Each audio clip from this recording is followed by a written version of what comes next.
Hola a todos, en esta ocasión vamos a aprender cómo hacer una matriz de datos.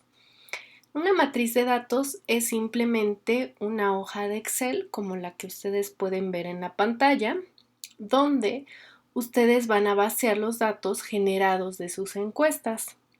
Para la aplicación de sus encuestas tienen dos opciones o tuvieron dos opciones. Una es que hayan aplicado un formulario de Google, en cuyo caso pues van a obtener una hoja de datos en formato .csv, la cual pues van a poder abrir en Excel. Y la segunda opción es que ustedes tengan sus encuestas en formato físico y vayan a pasarlas a un Excel. Entonces vamos a ver los dos casos. Si es que ustedes trabajaron con encuestas de Google, van a tener una hoja de este tipo, donde van a poder observar pues las respuestas que dieron las personas a su cuestionario, pero no codificadas. Las van a observar en formato así como el que están viendo, van a ver las palabras como tal, según la opción que ustedes hayan colocado en su cuestionario. Entonces vamos a tener las distintas variables.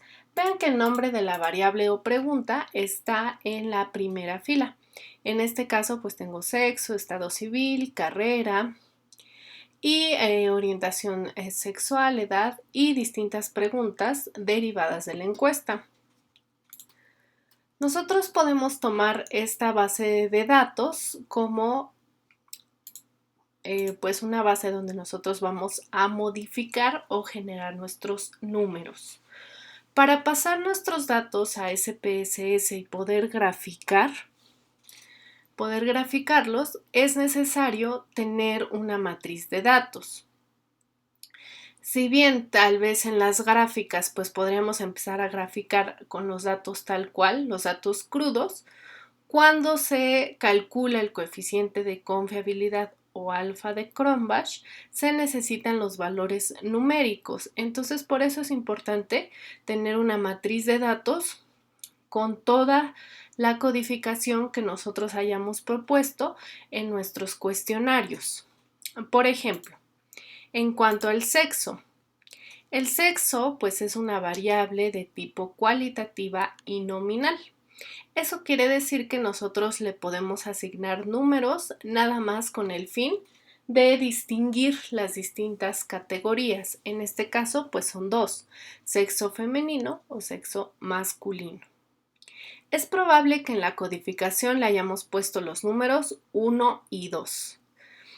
Entonces, nosotros podemos rápidamente sustituir esta matriz de datos únicamente con la función de Excel de buscar y reemplazar. Entonces vamos a cambiar lo que dice femenino por el número 1. Como les decía, simplemente nos vamos al menú reemplazar, buscamos femenino y le colocamos el número 1. Entonces lo podemos buscar todos. Y vemos que nos lo encuentra en esa primera columna, que es la columna A. Y vamos a ponerle reemplazar todos. Vemos que reemplazó 57 palabras y ya podemos ver ese número 1 en esa fila, en esa columna. Lo mismo hacemos para masculino. Entonces masculino lo vamos a sustituir por 2. Buscamos todos. Ahí hay otra pregunta relacionada con masculino, que está en otra columna. En este caso está en la columna AC. Entonces tendríamos que buscar el siguiente. Lo reemplazamos, buscar siguiente. Aquí como tiene palabras que se repiten, tal vez no sea tan eficiente la palabra masculino y nos convenga más sustituirlo acá. Entonces, por ejemplo, ahí es masculino, acá también, le ponemos el número 2 y acá también. Entonces, ustedes tendrían que evaluar cómo es más eficiente que hagan estos reemplazos. Hay que sustituir entonces la palabra por el número. En este caso, masculino y femenino. En todos los casos, por eso es importante que tengamos al lado nuestro instrumento codificado para que sepamos con qué número sustituir. Por ejemplo, aquí en el caso de estado civil, es posible que yo le haya puesto 1 a soltero, 2 a noviazgo. Entonces hago lo mismo, hago una sustitución. Entonces, ¿cómo me quedaría esta matriz de datos lista para operar? Me quedaría algo así. Únicamente una hoja de Excel donde yo solamente vea números. Ahora, tenemos en la parte superior el nombre de las columnas. SPSS, cuando nosotros importamos una matriz, no nos respeta los espacios, nos requiere que las variables pues las declaremos sin espacios. Entonces es importante que ustedes le pongan aquí un nombre genérico sin espacios. Por ejemplo, esto IG-1 pues fue ítems generales o preguntas generales y fue la pregunta 1 que es relacionada con el sexo. Aquí también en las preguntas generales algo que puedo recomendarles es que directamente le pongan la variable. Por ejemplo, en este caso, la variable fue sexo. Entonces simplemente le pongo el nombre, no estoy dejando espacios y perfectamente SPSS lo puede importar. Y así sucesivamente para las demás variables tendrían que colocarlas. Las preguntas de su cuestionario les recomiendo que ahí las numeren como pregunta 1 o P1, P2, P3, así sucesivamente.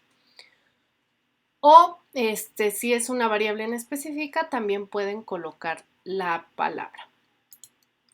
Pueden utilizar también colores en esta matriz de datos para separar las distintas secciones de su cuestionario. Por ejemplo, si ustedes estuvieran haciendo un cuestionario de ansiedad, como este que les voy a mostrar, este cuestionario que les muestro es un cuestionario que mide el nivel de ansiedad de niños, pero cada una de las preguntas, según los colores que tienen marcado, es la sección o la variable que miden. Por ejemplo, hay algunas preguntas que miden la capacidad de socializar del niño. Puede ser socializar con la autoridad o puede ser socializar entre niños. Entonces, ese tipo de preguntas pues se relacionan y las podemos clasificar de la misma forma. Aquí en este caso, según el código de colores, es la variable que miden. Y para saber qué variable miden, tendríamos que ir a nuestro cuestionario. Aquí pues pueden ver ustedes distintos colores, pregunta 10, pregunta 15 y pregunta 18 miden la misma variable. Mientras que la pregunta 1, pregunta 6, pregunta 8 miden otra variable. De esta manera nosotros podríamos agrupar nuestro cuestionario y sería más sencillo calcular la confiabilidad y calcular o crear las gráficas. Sus variables generales van a ser medidas por lo general con una sola pregunta. Por ejemplo, la edad pues se mide con una sola pregunta, el sexo también, el grado de estudios o el grado en el que un niño pudiera estar, el grupo al que pertenece el niño también. Eso estaríamos hablando de una pregunta que mide una variable. Sin embargo, como les repito, hay preguntas que diversas preguntas me van a medir lo mismo. Por ejemplo, si nosotros estuviéramos determinando calidad del sueño, no nada más lo mediríamos con una sola pregunta. De hecho, ya hay cuestionarios validados que me evalúan distintas fases de la calidad del sueño. Por ejemplo, un grupo de preguntas me podrían medir la presencia de estímulos externos que pudieran afectar la calidad del sueño. Sería un grupo de preguntas. Otras preguntas me evaluarían a lo mejor la constancia que yo tengo en el sueño. Otras preguntas me evaluarían hábitos negativos que yo tengo respecto a mi sueño. Y así sucesivamente. Habría también preguntas específicas para medir si tengo o no insomnio. Entonces, ustedes tendrían que identificar en sus cuestionarios las preguntas que miden lo mismo. Hay cuestionarios que todas las preguntas me van a medir la misma variable. Por ejemplo, tenemos aquí esta otra matriz de datos que es acerca de un índice que ustedes conocen. Cuando se instala la sonda Foley, hay un grupo de preguntas que me evalúan que también se hizo el procedimiento. Entonces yo tengo que verificar que se hayan cumplido esos parámetros para evaluar que también hizo el procedimiento la enfermera. Entonces son 9 preguntas, como pueden ver aquí. Son 9 preguntas y al final, si nosotros sumamos esas 9 preguntas, me va a dar o nos va a dar una calificación, como si fuera un examen. Entonces nosotros podríamos evaluar así a la enfermera. De esta forma, pues este cuestionario, las 9 preguntas, miden qué también hizo ese procedimiento. Y hay 2 preguntas generales, que en este caso es el turno en el que trabajaba la enfermera y el servicio hospitalario en el que estaba. Entonces, de esta forma, si tuviéramos un cuestionario similar, valdría la pena graficar nuestro puntaje final, es decir, esta suma, graficar mis preguntas generales, estas 2, y a lo mejor graficar la pregunta que menos se cumple. Por ejemplo, aquí 1 significa que sí lo cumplió la enfermera y 0 significa que no lo cumplió. Aquí de entrada podemos ver que a lo mejor la pregunta 5, la pregunta 6 o la 8, sí, de hecho la 8 es la que no tiene cumplimiento. Entonces valdría la pena retomarla para ver qué es lo que evalúa y pensar el por qué no están cumpliendo con eso. Entonces así lo podríamos realizar. Si hicimos nuestras encuestas a mano, pues aquí sí tendremos que ir pasando cada una de la encuesta con el número correspondiente. Entonces aquí tendremos que ver, en el caso de esta encuesta que les comentaba, codificamos que sí lo cumplió con 1 y que no lo cumplió con 0. Entonces nada más en la matriz yo esperaría ver puros ceros y unos. Y al final colocamos una suma, que es lo que me va a agrupar todo este contenido.